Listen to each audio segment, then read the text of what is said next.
press the bell icon on the YouTube app and never miss another update.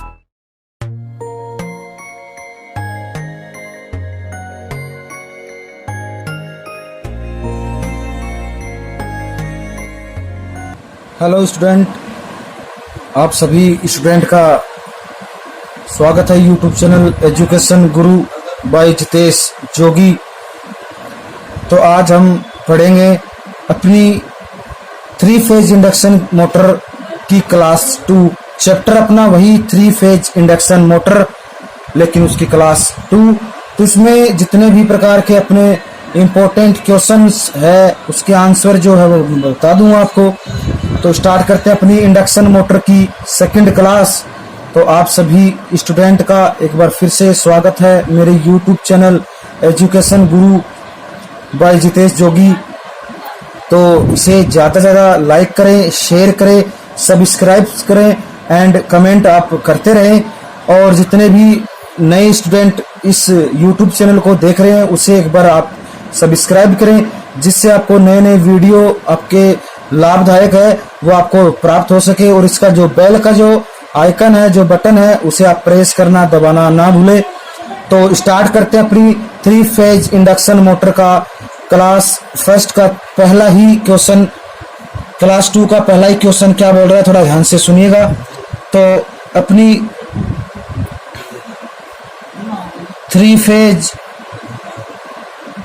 Induction motor और उसकी class कौन सी, अपनी 2 3 phase induction motor. तो इसका पहला क्वेश्चन क्या बोल रहा है, थोड़ा ध्यान से सुनिएगा। तो पहला क्वेश्चन,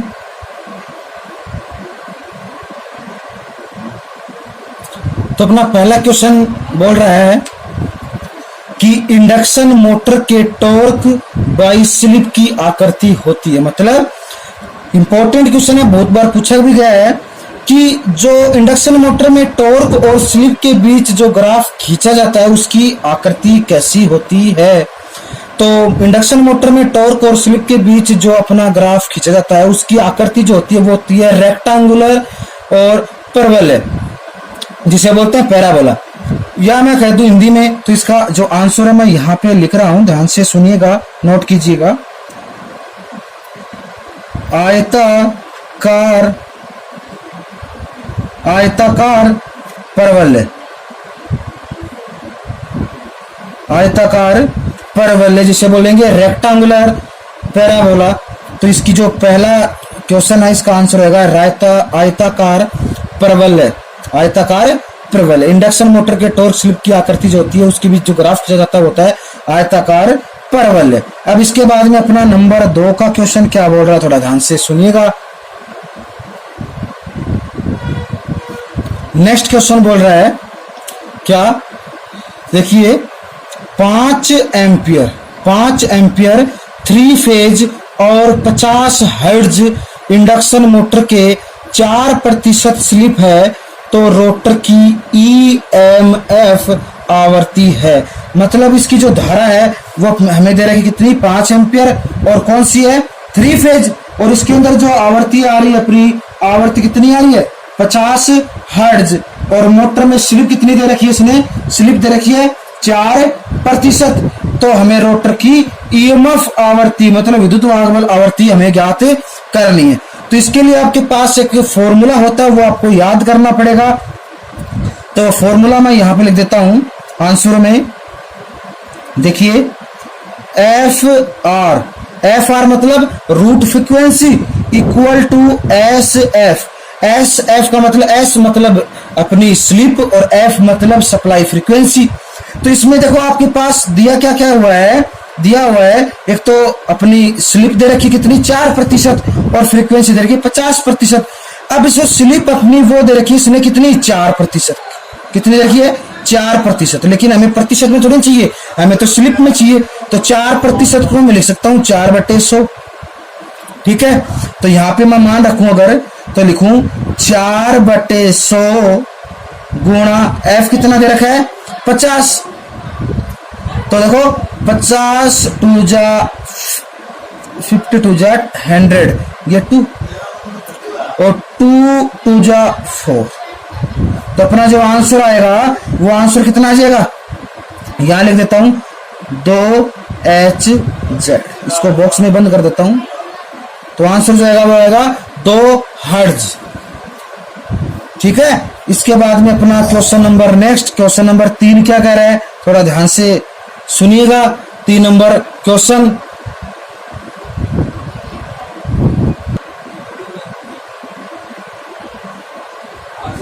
नेक्स्ट क्वेश्चन अपना बढ़िया क्वेश्चन है, थोड़ा ध्यान से सुनिएगा।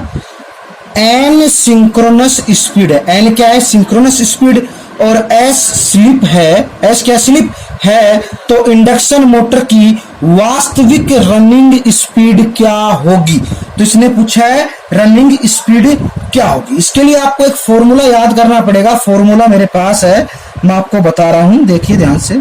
इसका फॉर्मूला होता है एस बराबर n s minus n r बटे एन एस। जो आपकी ये एन एस है, एन एस अपनी होती है सिंक्रोनस स्पीड, एन आर जो होता है वो होता है रोटर स्पीड, और एन एस आपकी सिंक्रोनस स्पीड, और एस जो होता है वो होता है अपना स्लिप।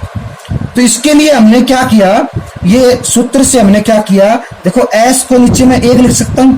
अब करेंगे वज्र गुणा, तो इसको इससे गुणा किया, इसको इससे गुणा किया, तो अपने पास जो फॉर्मूला नया है वो आया है एस एन एस बराबर n s minus n r. देखो मैंने इसको इससे किया तो एस एन एस, और इस एक को किया n s minus n r से, तो अपने पास फॉर्मूला आ गया ये।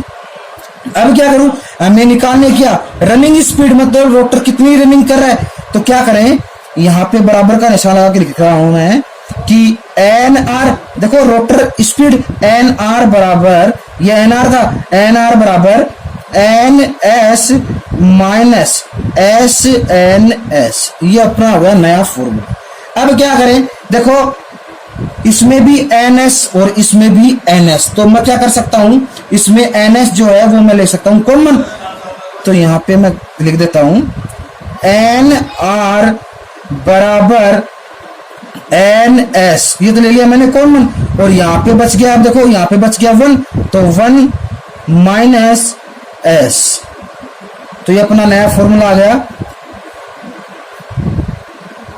बॉक्स में बंद कर देता हूं मैं, एन आर बराबर एन एस 1 माइनस एस, तो ये अभी अपनी रनिंग स्पीड की बात कर रहे थे, तो उसका फॉर्मूला गया ये।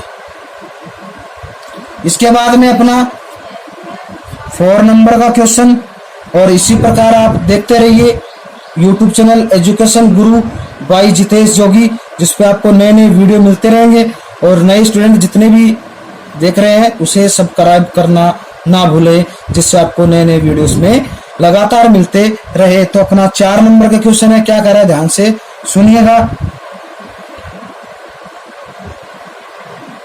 नेक्स्ट अपना क्वेश्चन है, क्या बोल रहे हैं, किसी इंडक्शन मोटर में टॉर्क है, मतलब टॉर्क जो होता है वो क्या है उसकी बात कर रहा है। तो किसी इंडक्शन मोटर में टॉर्क जो होता है, तो इसका एक अपने पास इसका भी एक फॉर्मूला होता है, क्या कि जो टॉर्क जो होता है, टॉर्क जो होता है वो समानुपाती होता है किसके, टॉर्क जो होता है वो समानुपाती होता है एस के, और एस अपनी क्या है स्लिप, तो टॉर्क समानुपाती होता है एस के, मतलब अगर आप स्लिप को बढ़ाओगे तो अपना टॉर्क भी बढ़ेगा, और अगर टॉर्क को घटाओगे तो अपना स्लिप भी क्या करेगा, घटेगा। तो इसका जो आंसर आएगा वो आंसर क्या आएगा, आंसर इसका लिखेंगे क्या कि जो अपना स्लिप जो होता है वो टॉर्क के वर्ग के विलोमानुपाती, तो लिख दिया मैंने स्लिप के प्रत्यक्ष, स्लिप के प्रत्यक्ष समानुपाती।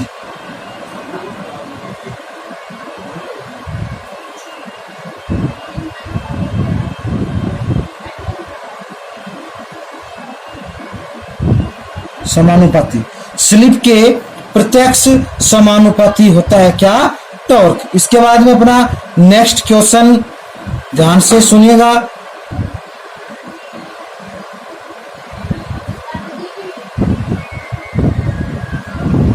नेक्स्ट क्वेश्चन बोल रहा है कि यदि 3 फेज इंडक्शन मोटर की सप्लाई का मान दोगुना कर दिया जाए तो बल घूर्ण के मान पर क्या प्रभाव पड़ेगा, मतलब टॉर्क पे क्या प्रभाव पड़ेगा जब हमने सप्लाई का मान दोगुना कर दिया। तो अगर आपने इससे पहले वाला वीडियो देखा होगा तो उसमें मैंने फुल फॉर्मूले से समझाया था, उसमें हमने आधा किया था, इसमें दुगुना कर दिया। तो चलो फिर से समझ लेते हैं, आंसर में लिख देता हूं। तो पता है आपको इसका एक फॉर्मूला होता है, T बराबर KSE की होल स्क्वायर बटे स्क्वायर इंटू SX की होल स्क्वायर।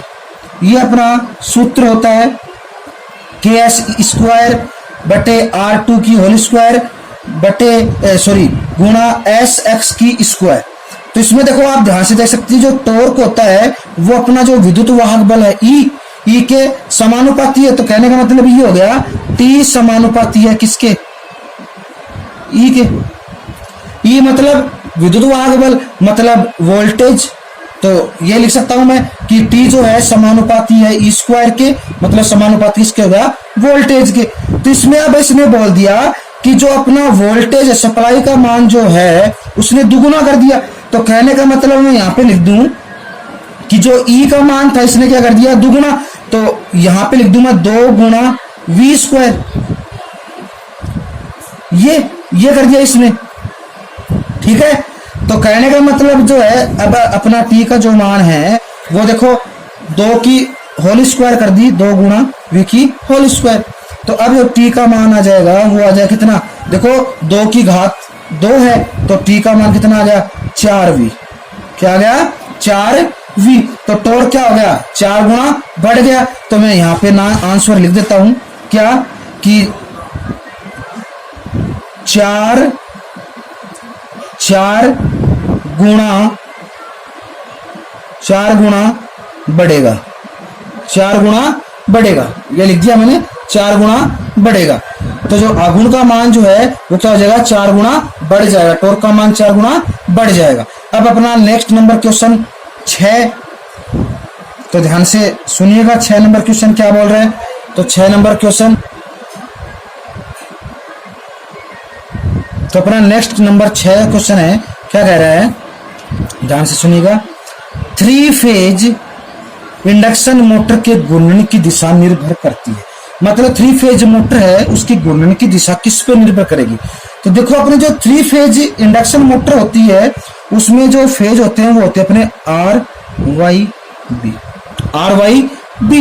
अब क्या करें, अब RYB तीनों फेज है, इनमें से 2 फेज हम कोई भी चेंज कर दे, मतलब मैं लिख दूं यहाँ R था तो यहाँ पे कर दिया मैंने Y, यहाँ पे Y था यहाँ पे कर दिया अब मैंने R, और यहाँ पे कर दिया अब मैंने B का B। या फिर मैं कैसे कर दूं, यहाँ पे कर दिया मैंने B, यहाँ पे कर दिया मैंने Y और यहाँ पे कर दिया मैंने R, चेंज कर दिया। कहने का मतलब ये है। तो क्या होगा, मोटर की घूर्णन की दिशा जो है वो चेंज हो जाएगी, मतलब कोई भी 2 अपने जो फेज है उसको हमने एक्सचेंज कर दिया, बदल दिया, तो उसके जो इंडक्शन मोटर की घूर्णन दिशा है वो अपने आप चेंज हो जाएगी। तो इसका जो आंसर आएगा वो लिखूंगा मैं, सप्लाई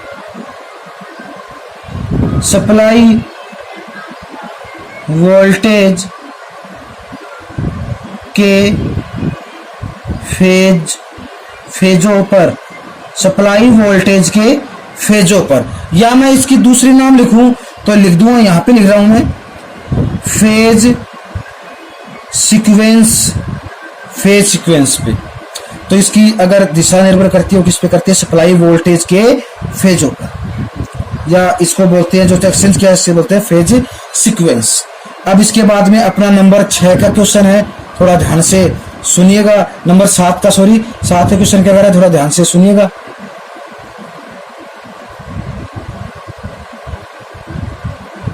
नेक्स्ट क्वेश्चन है, इंपॉर्टेंट है, ये हमने पहले वीडियो में बात की थी, फिर से आ गया। कह रहा है slip ring 3 phase induction motor की स्पीड कंट्रोल की जाती है। कहने का मतलब स्लिप रिंग जो 3 फेज इंडक्शन मोटर है उसकी स्पीड कंट्रोल की बात कर रहे हैं। तो एक बार फिर से बता देता हूं मैं आपको कि जो अपनी 3 फेज इंडक्शन मोटर होती है वो 2 प्रकार की होती है, बताया भी था। एक होती है स्क्विरल केज इंडक्शन मोटर और दूसरी होती है अपनी स्लिप रिंग इंडक्शन मोटर। तो स्क्विरल केज इंडक्शन मोटर होती है वो 2 प्रकार की, एक तो होती है सिंगल केज और एक होती है डबल केज। लेकिन ये बात करें अपनी स्लिप रिंग इंडक्शन मोटर की, तो स्लिप रिंग इंडक्शन मोटर की जो अपनी स्पीड कंट्रोल करते हैं वो क्या करते हैं, जो रोटर है, रोटर पर किसी प्रकार का प्रतिरोध जोड़ करके या फिर कम करके इसकी स्पीड को कम ज्यादा किया जा सकता है। किसकी बात कर रहे हैं, स्लिप रिंग की। तो कहने का मतलब इसके जो रोटर में प्रतिरोध को ऐड करके जोड़ करके इसकी स्पीड को हम कम कर सकते हैं। तो इसके आंसर जो आएगा वो मैं यहां पे लिख रहा हूं, क्या कि रोटर वाइंडिंग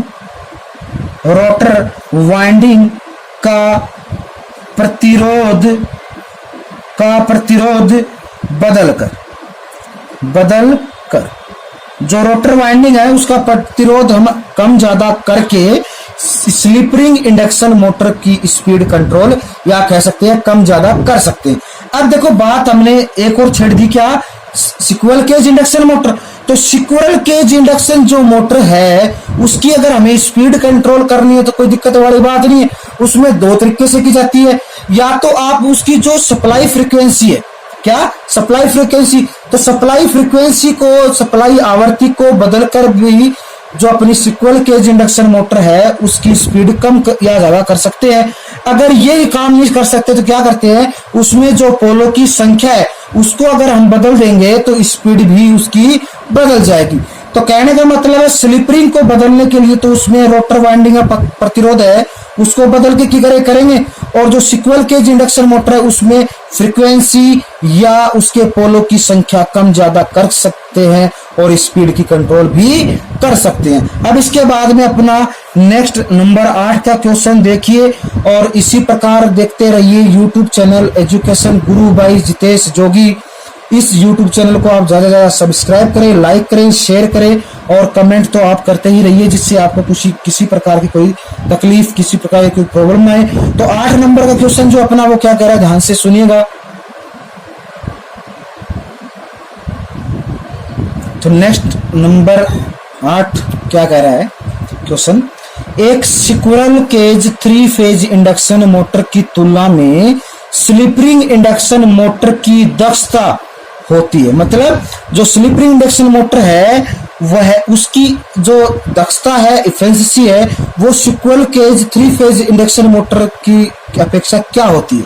तो जो अपनी स्लिप रिंग इंडक्शन मोटर जो है उसकी जो दक्षता होती है वो squirrel cage 3 phase induction motor की अपेक्षा कितनी होती है, ज्यादा होती है। कितनी होती है, ज्यादा। अब ज्यादा क्यों होती है, क्योंकि जो स्लिप रिंग इंडक्शन मोटर है उसकी जो टॉर्क जो है, उसका जो बला गुण है वो स्क्विरल केज की अपेक्षा ज्यादा होता है। मतलब स्क्विरल केज का तो होता है कम और स्लिप रिंग इंडक्शन मोटर का टॉर्क होता है ज्यादा, इसलिए इसकी दक्षता भी कितनी होती है, ज्यादा होती है। अब नंबर 9 का क्वेश्चन क्या कह रहा है, थोड़ा ध्यान से सुनिएगा। तो अपना नेक्स्ट क्वेश्चन है वो क्या बोल रहा है, ध्यान से सुनिएगा। कह रहा है एक squirrel cage 3 phase induction motor को स्टार्ट किया जाता है। तो अब बात करते हैं हम स्टार्टर की।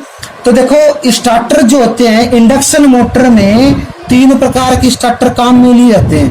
पहला होता है अपना DOL जिसे बोलते हैं डायरेक्ट ऑनलाइन स्टार्टर, दूसरा काम में लेते हैं स्टार डेल्टा स्टार्टर और तीसरा काम में लेते हैं ऑटो ट्रांसफार्मर स्टार्टर। तो ये 3 प्रकार के लेते हैं कि स्लिप रिंग के लिए एक और लेते हैं। तो ये 3 प्रकार के हैं, तो मैं एक बार आपको बता देता हूं। देखो अगर 5 HP तक अगर हमें कोई स्टार्टर काम में लेना है तो वो लेंगे DOL, मतलब डायरेक्ट ऑनलाइन स्टार्टर जो होता है वो 5 HP तक। अब जैसे 5 से 15 HP तक अगर काम में लेना है तो वो लेंगे स्टार डेल्टा स्टार्टर 5 से 15। कई बार आपको ये 20 तक भी मिल सकता है, 5 से 20 भी मिल सकता है, वो कोई दिक्कत नहीं है। लेकिन 5 से 15 HP तक अगर मोटर स्टार्ट कर रही है तो वो कौन सा लेंगे, स्टार डेल्टा स्टार्टर।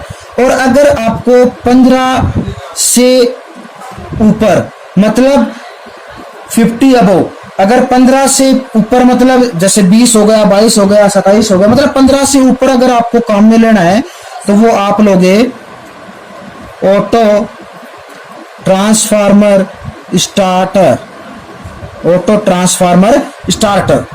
तो ये हो गए 3 प्रकार के। अब हमें अगर 3 फेज इंडक्शन मोटर को स्टार्ट करना है तो इसमें हम ये तीनों है, इन तीनों को इसके द्वारा हम कर सकते हैं। या फिर मैं लिख दूं आपको कि DOL भी काम में लेते हैं, स्टार डेल्टा भी लेते हैं, स्टार डेल्टा से भी करते हैं, ठीक है, और ऑटो ट्रांसफार्मर से भी कर लेते हैं। तो जो सीक्वल केज है इन तीनों से ही किया जाता है। तो ये हो गया अपने स्टार्टर। अब अपना नंबर 10 का क्वेश्चन क्या बोल रहा है तो थोड़ा ध्यान से सुनिएगा और इसी प्रकार देखते रहिए एजुकेशन गुरु यूट्यूब चैनल बाय जितेश जोगी। तो 10 नंबर का क्वेश्चन कह रहा है, थोड़ा ध्यान से सुनिएगा। नेक्स्ट एंड लास्ट क्वेश्चन अपना क्या कह रहा है, इंडक्शन मोटर किस सिद्धांत पर कार्य करती है। जो इंडक्शन मोटर होती है वो किस सिद्धांत पे काम कर रही है। तो इंडक्शन मोटर, देखो नाम ही क्या है इसका, इंडक्शन। तो इसका जो आंसर आएगा वो आ जाएगा electro magnetic induction, electromagnetic induction मतलब विद्युत चुंबकीय प्रेरण के सिद्धांत पर काम करती है कौन सी, इंडक्शन मोटर। तो ये आज के अपना जो क्लास 2 थी इंडक्शन 3 फेज इंडक्शन मोटर की, वो यहीं पर समाप्त होती है। तो आप सभी स्टूडेंट का धन्यवाद यूट्यूब चैनल देखने के लिए, और इसी प्रकार आप देखते रहिए यूट्यूब चैनल जिससे आपको किसी प्रकार का फायदा मिल सके। और यूट्यूब चैनल एजुकेशन गुरु आप सब्सक्राइब करें, ज़्यादा से ज़्यादा शेयर करें और इसे कमेंट करें और इसे लाइक करना ना भूलें। तो आप सभी स्टूडेंट का धन्यवाद यूट्यूब चैनल एजुकेशन गुरु देखने के लिए। आप इसी प्रकार देखते रहिए और मैं इसी प्रकार आपको नए नए वीडियो देता रहूँगा जिससे आपकी किसी प्रकार से हेल्प होती रहे। वो चाहे कोई भी कॉम्पिटिटिव एग्जाम हो, टेक्निकल हो, रेलवे के हो, DMRC हो, बिजली विभाग हो, या फिर किसी प्रकार के पॉलिटेक्निकल या ITI किसी प्रकार के एग्जाम है उसमें आपकी हेल्प ज़्यादा होगी। तो आज अपना जो क्लास 2 थी वो यहीं पे समाप्त करता हूँ। एक बार आप फिर से देख सकते हैं जो अपने क्वेश्चन जो करे हैं। तो देखो अपने क्वेश्चन जो है वो यहीं से स्टार्ट होते हैं 1 नंबर से, फिर ये 2 नंबर था, ये 3 नंबर था, 4 नंबर, 5 नंबर, 6 नंबर, 7, फिर ये 8 नंबर, फिर ये 9 नंबर, फिर ये 10 नंबर। तो आज का अपना वीडियो यहीं पे समाप्त होता है और आप सभी स्टूडेंट का धन्यवाद एजुकेशन गुरु। फिर मिलेंगे अपनी इसी चैप्टर की 3 फेज इंडक्शन मोटर की क्लास 3 में। तो आप सभी स्टूडेंट का धन्यवाद, एक बार फिर मिलेंगे अपनी नई क्लास में। धन्यवाद। Press the bell icon on the YouTube app and never miss another update.